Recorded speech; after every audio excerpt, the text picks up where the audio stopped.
She stood there frozen, her hands clutching the hem of her cotton skirt as laughter roared around her. Sophie Allen's face burned, her cheeks flushed with shock and shame, the sting of humiliation cutting deep. The elite crowd at the gala, draped in glittering gowns and tailored suits, pointed and jeered, their phones flashing like vultures circling prey. Max, a cocky rich kid with slicked-back hair, had just yanked her skirt up, exposing her to the room, his smirk wide as he shouted, "Let's see what this plain little girl wears underneath." The words echoed cruel and careless, as if her dignity was just a toy for their amusement. Chloe, the influencer queen with 1 million followers, live-streamed the moment, her voice dripping venom. "Guys, check out the maid's outfit of the day." Sophie's knees trembled, but her eyes stayed steady, a quiet fire flickering beneath the surface. In that moment, with the room spinning and the laughter deafening, no one could have guessed that within 60 seconds, the man who owned the entire venue, her husband, would walk through those doors and turn their world upside down. Hey, if this story's grabbing you, take a second and pull out your phone. Hit that like button, drop a comment about what's hitting you hard, and subscribe to the channel. It means everything to us, and it keeps these stories alive. Let's walk through Sophie's journey together, okay? Back to the gala. The event was a dazzling affair held in a grand Manhattan mansion turned high society venue, its chandeliers casting golden light across polished marble floors. The air buzzed with the clink of champagne flutes, the rustle of silk dresses, and the hum of self-important chatter. Fashion influencers, tech moguls, and old money heirs mingled their outfits, a parade of wealth and status, each glance a silent competition. Sophie, in her plain midi skirt, flat black shoes, and simple braids, stood out like a shadow in a spotlight. She'd come as a part-time event assistant, her job as a grad student barely covering rent.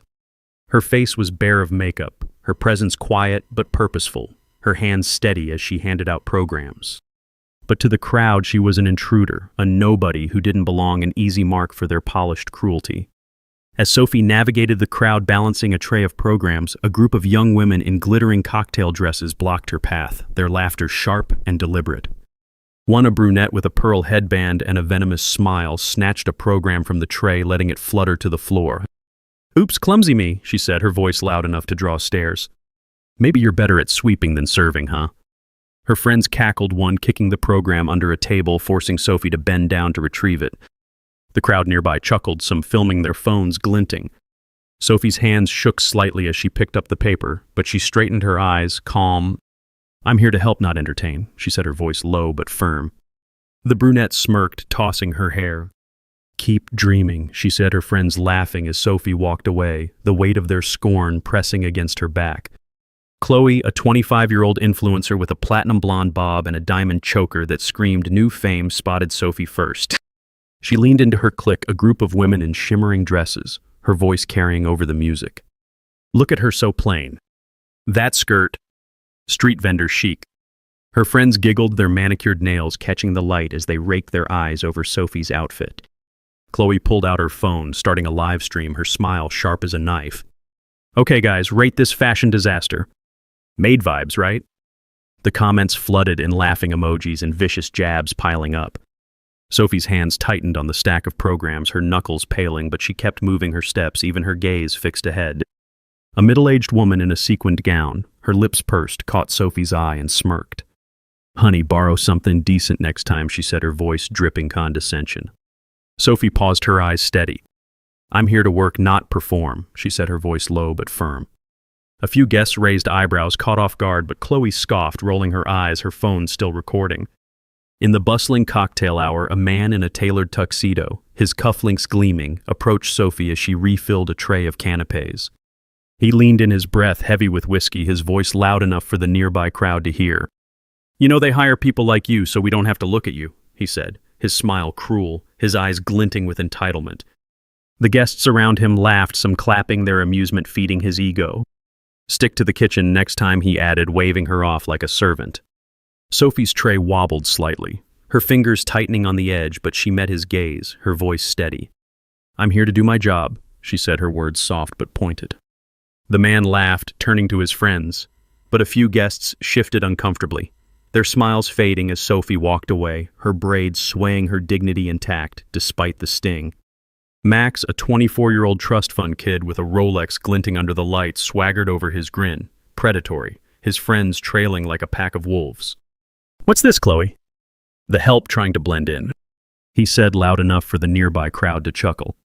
He circled Sophie, his eyes mocking, his voice booming. That face, that dress. You're not even trying, are you? The laughter grew, a cold wave washing over her. Sophie's cheeks flushed, her tray of programs trembling slightly, but she held her ground, her posture straight. What I wear matters less than how I treat people, she said, her voice calm, each word deliberate, landing like a stone in still water. The room quieted for a moment, some guests nodding, impressed by her poise, but Max just threw his head back, laughing. Oh, please spare us the sermon, he said, his tone thick with scorn, his friends egging him on. Near the gala's grand staircase, a group of influencers gathered their phones, raised, filming Sophie as she passed with a tray of drinks. One, a woman with a faux fur stole and a nasal laugh, called out, "Hey, budget girl," smile for the camera. She zoomed in her followers, flooding the chat with mocking emojis. That skirt's giving thrift store clearance, she said, her voice carrying over the music. The crowd laughed, some joining the filming, their flashes blinding. Sophie's steps faltered, a glass wobbling on her tray, but she steadied it, her eyes fixed ahead. I'm working. Not posing, she said, her voice low, cutting through the jeers. The woman smirked, undeterred, and tossed a cocktail napkin at Sophie's feet, forcing her to pause and pick it up. Clean that up too, she said, her friends cackling.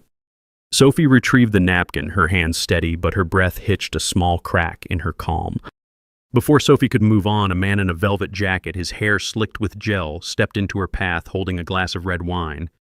You're ruining the aesthetic, he said, his voice loud, his eyes raking over her stained skirt. Why don't you scurry back to the staff room? He tilted his glass, letting a few drops of wine splash onto her shoes, drawing gasps and laughs from the crowd. There now you match, he said, his smirk wide. Sophie's tray trembled, her fingers gripping it tightly, but she looked at him, her voice calm. My work isn't for your amusement, she said, her words soft but sharp. The man laughed, but a few guests shifted their laughter, faltering as Sophie stepped around him, her braids swaying, her resolve unbroken. The cruelty escalated in a flash. Max, emboldened by the crowd's laughter, stepped closer, his hand darting out like a snake. Before Sophie could react, he grabbed her skirt and yanked it up, exposing her to the flashing cameras and howling crowd. Let's see what budget fashion looks like underneath, he shouted, his smirk wide, his eyes glinting with cruel delight. The room exploded, phones raised high, capturing every second of her shame. Sophie's hands flew to her skirt, pulling it down her body, shaking her breath, catching in her throat like a trapped bird. Chloe, still live streaming, leaned in, her voice vicious, her phone angled to catch Sophie's flushed face. Don't dress like that if you don't want attention, sweetheart. The words sliced deep, the crowd's laughter a tidal wave drowning out the music. Sophie's knees buckled slightly, but she didn't run, didn't cry. She stood there, her face burning, her hands trembling but her eyes fierce, a quiet storm brewing beneath her calm. As Sophie tried to regain her balance, a woman in a glittering gold gown, her face tight with disdain, pushed past, knocking a glass of champagne off Sophie's tray. The liquid splashed across her chest, soaking her blouse, drawing more laughs from the crowd. Look at that, she can't even hold a tray right, the woman said, her voice loud, her smile cruel. Maybe you're better at mopping than serving. The crowd roared, some clapping, their phones still raised. Sophie's blouse clung to her skin, her hands shaking, but she steadied the tray, her eyes narrowing. I'm here to work, she said, her voice steady, each word a quiet defiance. The woman smirked, turning away, but a few guests looked away, their laughter fading as Sophie stood tall, her strength a silent rebuke. In a corner of the ballroom, a group of young men in tailored suits gathered, their voices carrying as they mocked Sophie's appearance. One, a hedge fund heir with a smug grin, called out, "Hey, charity case, who let you out of the back room?" He tossed a shrimp cocktail at her, the sauce splattering on her skirt, drawing cheers from his friends. That's an improvement. He shouted, his laugh loud and grating. The crowd nearby joined in their amusement, a cold wave. Sophie's hands clenched her tray, slipping slightly, but she caught it, her eyes meeting his. Your aim needs work, she said, her voice low, sharp, cutting through the laughter. The man's grin faltered, but his friends kept jeering as Sophie walked away, her skirt now a canvas of stains, her resolve unbroken. In that moment, with the room spinning and the jeers deafening, Sophie pulled out her phone. Her fingers, though trembling, moved with precision as she dialed, her voice cutting through the laughter loud and clear. Hi, it's me. I was just publicly assaulted and harassed. There are plenty of witnesses. She paused, her eyes locking onto Chloe and Max, who exchanged uneasy glances, their smirks faltering. Can you come handle this, counselor? She said, her tone calm but laced with steel, each word a hammer striking stone. The room's laughter dyed a ripple of unease spreading like wildfire. Chloe's livestream chat slowed question marks and confused emojis popping up. Max shifted his Rolex, catching the light, his voice shaky. What you calling your mom? He said, trying to laugh, but his bravado cracked. Sophie slipped her phone back into her pocket, her gaze never wavering, her silence a warning that hung heavy in the air. The mockery didn't relent. Chloe, sensing the crowd's wavering attention, grabbed a glass of orange juice from a passing waiter and with a high-pitched giggle poured it over Sophie's skirt. Oops, must have slipped, it's just so thin, she said, her voice mocking, her eyes glinting with malice. The juice soaked through, staining the fabric, dripping onto the marble floor in slow, mocking drops. The crowd roared, some clapping, others filming their phones, a constellation of cruelty. Max, not to be outdone, bumped Sophie's shoulder hard, sending her stumbling into the dessert table. A tray of cupcakes toppled, smearing frosting on her shoes, the room's laughter swelling like a thunderstorm. Sophie caught herself, her hands gripping the table's edge, her breath sharp, her skirt dripping, her shoes sticky. She straightened her eyes, fierce, unbowed, a quiet resolve holding her together. The ballroom doors swung open with a force that stopped every sound in the room. A team of bodyguards in black suits strode in their presence like a thunderclap, their eyes scanning the crowd with cold precision. Behind them walked Lucas Allen, a 30-year-old billionaire with steel-gray eyes and a quiet intensity that shifted the air. The crowd parted, whispers rippling like waves as he moved straight to Sophie. He reached her side, his hands gentle as he helped her up his handkerchief, wiping the juice from her skirt with care. The room held its breath, phones lowering, laughter vanishing. Lucas turned to the crowd, his voice loud, clear and unyielding, cutting through the silence like a blade. This is my wife, Sophie Allen. This party, I threw it to celebrate her completing her PhD in international law. Gasps echoed, faces paling, the room's energy flipping like a switch. He continued, his tone cold as ice. Those who mocked, assaulted, and humiliated her are now permanently banned from any event I host. Legal action for public assault begins immediately.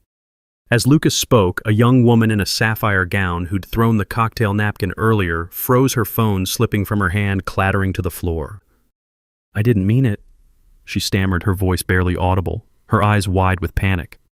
Sophie looked at her, her braids swaying slightly, her expression calm but unyielding. Intentions don't erase actions, she said, her voice soft but firm, each word a quiet judgment. The woman stepped back, her face crumpling as the bodyguards moved toward her group, their presence a silent verdict. The crowd watched, some murmuring, as Sophie's strength reshaped the room, her words a catalyst for change, turning cruelty into accountability. Max and Chloe dropped to their knees, their faces white, their voices trembling with desperation. Please, we didn't know. Max stammered, his Rolex glinting as his hands shook, his earlier swagger gone. Please don't ruin us. Chloe begged, her phone forgotten on the floor, her live stream still running, capturing her collapse in real time. Sophie stood beside Lucas. Her skirt stained her shoes, smeared with frosting, but her posture was regal, her eyes steady, a quiet fire burning within. She didn't gloat, didn't smile, just looked at them, her silence louder than their pleas, a testament to her strength. The bodyguards moved forward, escorting Max, Chloe, and their clique out the crowd, parting like a sea, their earlier laughter replaced by a stunned, heavy silence that pressed against every chest. Moments after the bodyguards left, an elderly man in a tweed suit, a renowned philanthropist who'd remained silent during the ordeal, approached Sophie, his hands clasped. Your composure is a lesson in dignity, he said, his voice low, his eyes earnest. I should have spoken up. Sophie nodded, her hands folding neatly, her smile faint but warm. It's never too late to stand up, she said, her voice soft but firm, each word a quiet challenge. The man nodded, stepping back, his face thoughtful as Sophie's presence continued to shift the gala's narrative, her strength a beacon that inspired change even in those who'd stood by. The mood in the room shifted, the crowd's cruelty melting into awe, then shame, as the truth settled over them. A woman in a velvet dress who'd laughed at Sophie's skirt approached, her voice small, her eyes downcast. I'm so sorry, she said, her hands twisting nervously. I didn't know who you were. Sophie nodded, her expression neutral, her braids swaying slightly. It's done. she said, her voice soft but final, a line drawn in the sand. Others followed their apologies, stumbling, their faces flushed with regret. A young man, a tech startup founder who'd filmed the assault, deleted his video, his hands shaking as he muttered, "I shouldn't have." Sophie didn't respond, just adjusted her skirt, her movements deliberate, her dignity a shield that needed no words. Lucas stood beside her, his presence a quiet fortress, his eyes never leaving her, a silent vow of unwavering support. Minutes after Lucas's announcement, a young waiter unnoticed during the chaos approached Sophie, holding out the business card that had fallen from her pocket. "You dropped this," he said, his voice low, his eyes wide with respect. The card read Sophie Allen, PhD candidate, international law, its university logo catching the light. Sophie took it, her fingers brushing the edge, and nodded, her smile faint but warm. "Thank you," she said, slipping it back into her pocket. The waiter stepped back, his posture straighter, as if her presence had lifted him. The crowd nearby watched, some murmuring the card's significance, dawning a quiet clue to her truth that now shone like a spotlight, amplifying Lucas's revelation. The gala's atmosphere changed, the air heavier, charged with a new respect that hadn't been there before. Guests who'd mocked Sophie now avoided her gaze, their champagne glasses untouched, their laughter silenced. A reporter from a lifestyle magazine, her notebook open, approached cautiously, her voice respectful. "Mrs. Allen, can I ask about your work?" She said, her pen poised. Sophie paused, her fingers brushing a stray braid behind her ear, her eyes thoughtful. "I study how laws can protect the vulnerable," she said, her voice calm, each word weighted with purpose. "It's about justice, not revenge." The reporter nodded, scribbling furiously, her earlier snark replaced by genuine admiration. Sophie's words hung in the air, a reminder of the power in quiet resolve, a beacon for those who'd underestimated her. During a quiet moment, a teenage girl, a +1 in a borrowed gown, slipped through the crowd to Sophie's side, her eyes wide with awe. "I saw what they did," she said, her voice trembling. "You didn't let them break you." "How?" Sophie looked at her hands folding neatly, her smile soft but fierce. "You choose what defines you," she said, her voice steady, each word a spark. "Their words don't get to decide who you are." The girl nodded, her eyes shining, and walked away, her posture taller, as if Sophie's strength had woven itself into her. Lucas, standing nearby, watched his coffee cup warm in his hands, his eyes soft with pride, a silent witness to her quiet power. Sophie's presence grew as the night wore on, not through flash or volume, but through the sheer force of her grace. A group of younger guests, college students invited as +1s, gathered near her, their eyes wide with curiosity and respect. One, a shy girl in a borrowed dress, her hands fidgeting, spoke up. "How do you stay so calm when they're so mean?" she asked, her voice barely audible over the soft music. Sophie looked at her smile faint but warm, her hands folding neatly in front of her. "You choose what matters," she said, her voice soft but firm. "Anger's loud, but strength's quiet." The girl nodded, her shoulders straightening, as if Sophie's words had planted a seed of courage. Lucas watched from a distance, a coffee in his hand, his eyes soft with a quiet pride that spoke louder than any speech. A few days later, an older guest, a philanthropist who'd stayed silent during the incident, sent Sophie a handwritten note delivered to the event agency. "I was wrong to stand by," it read. "Your grace changed how I see strength." Sophie read it at her desk, her fingers tracing the paper, and tucked it away, her eyes distant but warm. The note, simple but sincere, joined the business card in her pocket, a quiet reminder of her impact. The crowd's earlier cruelty, now a fading echo, was replaced by a growing respect, her story spreading through whispers, a testament to her resilience that reshaped the gala's legacy. The consequences came swiftly, without fanfare, like the tide rolling in, steady and inevitable. Chloe's livestream, meant to mock, backfired spectacularly. Her followers turned on her, flooding her comments with outrage, her brand deals evaporating like morning dew. A luxury fashion house dropped her as an ambassador, their statement citing behavior incompatible with our values in a single damning line. Max faced a harsher reckoning. His family's business, tied to Lucas's vast investments, received a call. His father's board membership was revoked, their influence crumbling overnight. The woman in the sequined gown who'd sneered at Sophie's dress found her charity gala invitations, rescinded her social circle, shrinking like a deflated balloon. None faced Sophie's wrath. She didn't need to act. The truth did the work, balancing the scales with a precision that left no room for doubt. Sophie didn't linger in the gala's aftermath. She returned to her quiet life, her studies, her part-time job at the event agency. Her co-workers didn't know about the gala, just saw her as the woman who always showed up early, who organized schedules with meticulous care, who never snapped under pressure. But there was a change in her, now subtle but undeniable. The way she carried herself, the way she met people's eyes. It was bolder, more grounded, like she'd reclaimed a piece of herself. A coworker, a chatty woman with bright earrings and a warm laugh, noticed it one day as they sorted invitations. "You seem stronger lately," she said, stacking envelopes beside her.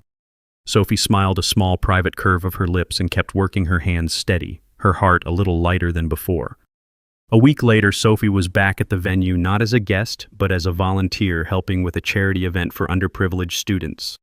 She moved through the room, her skirt simple, her shoes flat, her braid neat as always. A young girl, maybe 15, approached her, eyes wide with recognition, clutching a program like a lifeline. "Are you the one from the gala?" she asked, her voice shy but eager. Sophie nodded, her smile soft, her presence warm. "Keep studying," she said, her voice gentle but firm. "You're enough just as you are." The girl beamed, her shoulders straightening, as if Sophie's words had lifted a weight she'd carried too long.